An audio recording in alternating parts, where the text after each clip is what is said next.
महाकुंभ नगर में अनादि टीवी की टीम को महिला साधु माहेश्वरी गिरी महाराज से मिलने का अवसर मिला। इस मुलाकात में माहेश्वरी गिरी महाराज ने समाज धर्म और साधु जीवन पर बेबाकी से अपने विचार साझा किए। अनादि टीवी के UP bureau chief Amarendra Pratap Singh ने माहेश्वरी गिरी महाराज से बातचीत की। इस दौरान उन्होंने साधु जीवन को केवल मोक्ष की प्राप्ति तक सीमित नहीं बल्कि समाज को जागरूक करने का भी उद्देश्य बताया। उन्होंने और क्या कुछ कहा, सुनिए।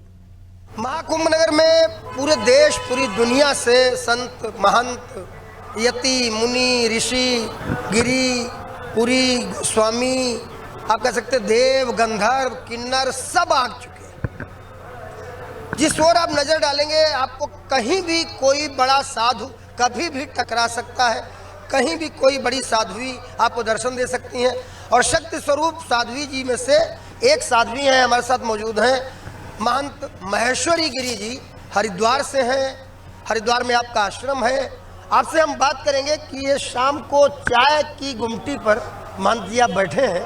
महाकुंभ नगर में लोग कहते हैं कि चारों तरफ पुण्य ही पुण्य फैला हुआ है। क्या लगता है कि वाकई महाकुंभ में जो भी आ गया उसके लिए चारों तरफ पुण्य ही पुण्य फैला है? सब जगह कुंभ ही कुंभ है। ओम नमो नारायण। महाकुंभ है, सब देश विदेश से लोग आ रहे हैं यहाँ पर। हमारे भी ये आए थे नेपाल से, तो हम इन्हें लेने आए थे, तो बोले चाय पियेंगे। मैंने कहा चाय पीते हैं, यहाँ अच्छे बनाते हैं, तो चाय के लिए हम लोग आए हुए थे। और यहाँ बहुत अच्छा प्रबंध कर रखा है हर जगह। पहले कुंभ में अब कुंभ में ज़मीन आसमान का अंतर है। हर चीज़ की सुविधाएं हैं, रोडें बहुत साफ़ हैं, आने जाने में व्यवस्था बहुत अच्छी कर रखी है। बस यही है कि महंत किस उम्र में आप साधु हो गए, कब से ये वैराग्य अपने जीवन में धारण कर लिया? वैसे तो मैं 8 साल की थी तब से भोलेनाथ को मानती थी, और अब मेरे को 7 साल हो गए बिल्कुल वैराग्य हूँ। अच्छा, 7 साल में मैं बैठ गई थी गंगा के तट पर कि हरिद्वार में हे माँ गंगा, आश्रम को बनवा, आश्रम बनेगा तभी। तो गंगा के तट पे बैठी रहती थी 8-8 घंटे। माई गंगा का कब कृपा मेरे ऊपर हो गई, जो आश्रम मेरा उस माँ गंगा ने बना दिया। मैं शुक्राने करती हूँ हे माँ गंगा। अच्छा, उत्तराखंड में गंगा जी वहाँ से बहाते हुए आपको उसी अविरल धारा में यहाँ तक लेके? हाँ जी, गंगा यहाँ आई है ना।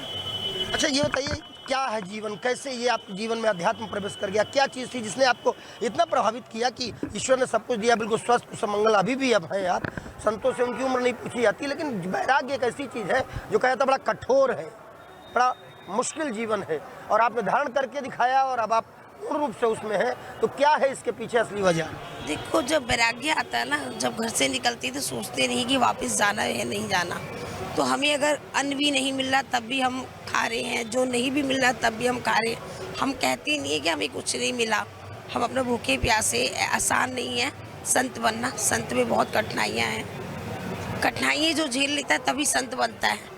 देखिए, आपकी भाषा शैली से लग रहा है कि निश्चित रूप से शिक्षित है आप, सुनिश्चित रूप से आपने जो जीवन है वो सामान्य रूप से शुरू किया होगा, फिर जीवन में और बहुत सारे मार्ग थे, यही क्यों? परमात्मा से लगन था ना, भोलेनाथ से लगन थी। मुझे भोलेनाथ से लगन थी शुरू से।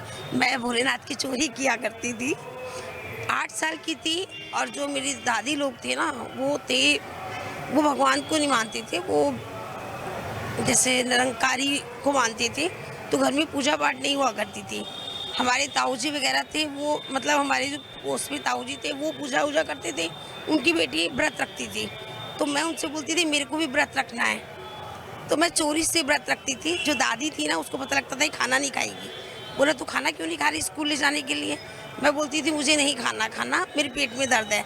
और मैं मंदिर जाती थी, उस समय 10 पैसे 5 पैसे 3 पैसा होता था। मैं देखती थी टाइम से पहले मंदिर चली जाती थी, स्कूल जाने से पहले 6:30, और वहाँ चोरी करती थी। ये जाएगी और 1 पैसा चढ़ाएगी, 5 पैसे चढ़ाएगी और मैं उठा लूँगी, क्योंकि मुझे फल लेना होता था। मुझे इतना ही पता था व्रत में फल खाते हैं, तो कोई फल उठा रखता था, मैं फल भी चोरी करती थी, उतना ही जितना मुझे सामर्थ्य थी। 2 फल लिया, एक 5 पैसा या 10 पैसा लिया और अपना स्कूल चले गए। ऐसा करके मैंने भगवान की भक्ति करी है। वहीं से उसी से कहती थी आंटी थोड़ा दो ना, धूप हमें भी करना है। वहीं से धूप ली, वहीं जलाई, वहीं जल चढ़ाया और आ गए। उसी भगवान की ये नहीं कृपा थी कि हे परमात्मा, ये नहीं पता था कि आज मैं जिसकी चोरी कर रही हूँ वही मेरे को घर छोड़ के मुझे अपने वैराग्य में लगा देगा। परमात्मा ने अपनी तरफ ही मुझे मोड़ लिया। आज मैं बहुत खुश हूँ। जिनकी आप चोरी करते थे उन्होंने आपका जीवन ही चोरी कर जीवन ही चोरी कर लिया, उन्होंने अपनी तरफ ही लगा दिया। चोरी करती थी, जब थोड़ी बड़ी हुई तो पता लगा ये चोरी गलत थी, तो हंसी होती है, अच्छा लगता था कि भगवान तेरी चोरी करी। मैं तो खुश होकर बताती मैंने भगवान की चोरी करी है, वो भी बोले रात की। भगवान की चोरी अच्छा मानते हैं आप? देखो बच्चे थे ना, बच्चे थे, वो चोरी करी तो भगवान ने अपनी तरफ लगा दिया ना। क्या पता हम चोरी नहीं करते, भगवान अपनी तरफ हमें नहीं लगाते। हमने चोरी करी ना भगवान की, हमें समझ नहीं थी। जब थोड़ी समझ में आए, बड़े हुए, तो पता लगा नहीं इसको चोरी नहीं करना था, ये क्यों करा। तो उस समय कुछ होता नहीं था, हम क्या खाते, स्कूल जाना होता था, हम क्या खाते। बाल लीला थी। बाल लीला थी, अक्ल नहीं थी। तीसरी चौथी क्लास में पढ़ने वाले बालक। कहाँ थे दादा दादी? कौन सा स्थान है? काशीपुर में। काशीपुर, उत्तराखंड। उत्तराखंड काशी। उत्तर प्रदेश के मुख्यमंत्री भी एक संत हैं, महंत हैं, गोरक्ष पीठाधीश्वर हैं, और वो भी उत्तराखंड से ही आए हैं, जहाँ से आपने बताया आए हो। थोड़ा ही बगल में आपके वो भी जगह है, कोटद्वार, और वो गढ़वाल क्षेत्र है। तो उत्तर प्रदेश के मुख्यमंत्री योगी आदित्यनाथ कैसे लगते हैं आपको? अच्छे हैं, उन्होंने सब व्यवस्था बहुत अच्छी करी है, बहुत अच्छी व्यवस्था है उनकी। लेकिन वो अच्छी व्यवस्था करने वाले गरजते भी बहुत हैं। विधानसभा के अंदर कहते हैं माफिया को मिट्टी में मिला देंगे। नहीं कहते होंगे, हम उस तरफ ध्यान नहीं देते, हमें भक्ति की तरफ लीन है, हमें भक्ति देखना है। नहीं, वो कहते हैं किसी बेटी को किसी शोहदे ने छेड़ा तो अगले चौराहे पर यमराज खड़े मिले। वो तो करते हैं, वो तो सही कर रहे हैं। कोई किसी का गलत उपयोग कर रहा है, लड़का लड़की से कुछ ऐसा कर रहा है, तो उसको सजा देनी तो अच्छा ही बात है, अच्छा करते हैं वो। अब बहुत ज़्यादा कम हो चुका है, पहले बहुत होता था ये, पर जब से योगी आदित्यनाथ आए हैं, भगवान का शुक्राना है, बहुत कम है यहाँ पर। सनातनियों से वो कहते हैं जातियों में, पंथों में, समुदायों में बटोगे तो कटोगे। सही बात है, बटोगे तो कटोगे। बट सही है ये? देखो क्यों बटना हो रहा है हमारा, हम तो सनातनी हैं, हम एक हैं, एकजुट है, हम अलग अलग तो नहीं है। ये कुंभ में नहीं पता चल रहा किसकी जाति क्या है, किसका पंथ क्या है, किसका समुदाय। किसी सनातनी को उसका जाति पूछने का हक क्या है? भगवान से पूछा किसी ने, तुम कौन से भगवान हो, कौन से भगवान हो? हर भगवान को माथा टेकते हैं ना, वो भोलेनाथ का मंदिर है, माँ का मंदिर है, बाहर देखते हैं माथा टेकते हैं। हम तो नहीं देखते झांकर, कौन झांकता है कि भोलेनाथ इस मंदिर में कौन है? बाहर से देखा मंदिर है, माथा टेक दिया। तो क्यों पूछना हो रहा है कौन सी जाति? जो सनातनी होता है, जो सन्यासी होता है, उसी कोई जात नहीं होती, वो भगवान से होता है। सनातन ही जाति, हमारी सनातनी जाति है, हमारे भोलेनाथ हमारे इष्ट है। क्या कहेंगे बेटियों से? देश भर की बेटियां देखेंगे आप, कोई वीडियो नेशनल चैनल का है। भगवान की तरफ अपना ध्यान दे, भगवान की तरफ अपने बच्चों को भगवान की तरफ लगाओ ना, अच्छी बात है। भक्ति सिखाओ ने, भक्ति क्या होती है। तो सारी बेटियां साध्वी बन जाएंगी क्या? क्यों बनेगी साध्वी? ज्ञान की प्राप्ति की बात बोल रहे हैं हम, साध्वी की बात नहीं बोल रहे हैं। ज्ञान हो, पहले के ज्ञान, सुबह उठ के हनुमान चालीसा, भगवान को जल देना, सब करते थे, सूर्य देवता को जल देते थे। आज की कौन सी बेटी है, सुबह उठाया फोन को उतना यूज करो जितना है, फोन का दुरुपयोग नहीं करो। भक्ति की चीज कोई आज तक कोई है ऐसी जो भक्ति की चीज सुन रही हो? अब जो दिन भर रील देखो, वो गलत है ना, गलत है। अच्छी चीजें भी देखो, फोन है, फोन अपने स्कूल का कार्य करने के लिए उनका फोन है, पर गलत कार्य करने के लिए फोनों को ना यूज करें। भगवान का भी कुछ, भगवान की तरफ भी ध्यान दें, माँ बाप की सेवा करें, माँ बाप को देख के उनके आज्ञा पे चलें। बता दो बेटियों को ना क्या करें। बिल्कुल बता रहे हैं, माँ बाप की सेवा सबसे बड़ी सेवा, माँ बाप की सेवा करें, उनके कहने में चले, तभी वो बेटियाँ आगे बढ़ पाएंगी। आजकल बेटियाँ देखो ना, कोई भी कुछ बन रही है, कभी कुछ बन रही है, मैंने स्टेज बन रही है, कोई पुलिस ऑफिसर बन रही है।